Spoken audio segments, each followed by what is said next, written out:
Малце објасни ли го тој actual процес кога седнуваат луѓе на маса, што преговараат нели?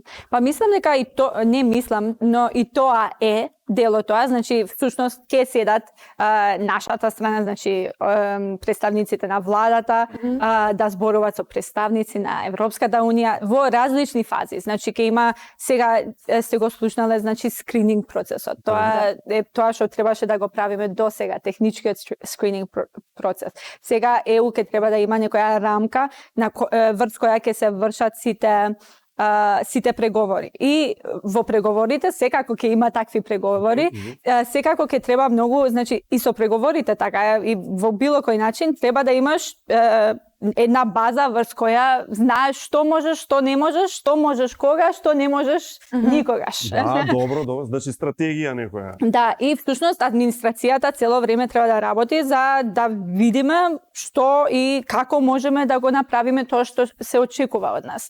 И нормално да преговараме во смислата и на интересите. Значи ЕУ ги гледа интересите на ЕУ и на членовите на ЕУ, што веќе се членови, ние ќе ги гледаме и нашите интереси како држава, но и интересите како би изгледале тие во склопот на Унијата.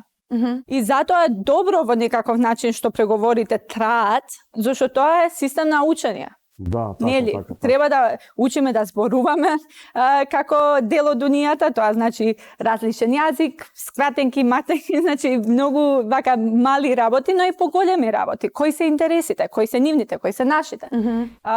Значи целото ова е како и процес на учење, ама и процес ние да можеме стварно како држава да остануваме во може да им објасниме луѓе кои се тие фази, како на пример викаш скрининг процес, во моментов е скрининг процесот. Техничкиот скрининг процес заврши, иначе не би можеле да го имаме зеленото свет. Без тоа.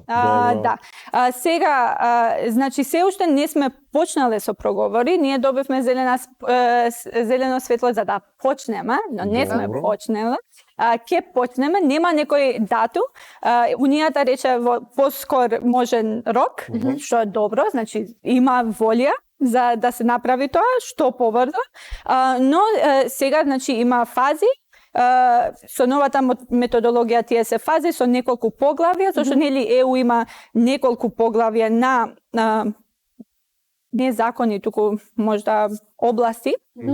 Како што се почит за фундаменталните права, човековите права, финансиски надзор, агрикултура, значи во сите можни области што се релевантни за политиката и социјалниот живот на една држава, зашто се треба да биде регулирано за сите држави да играат по иста игра.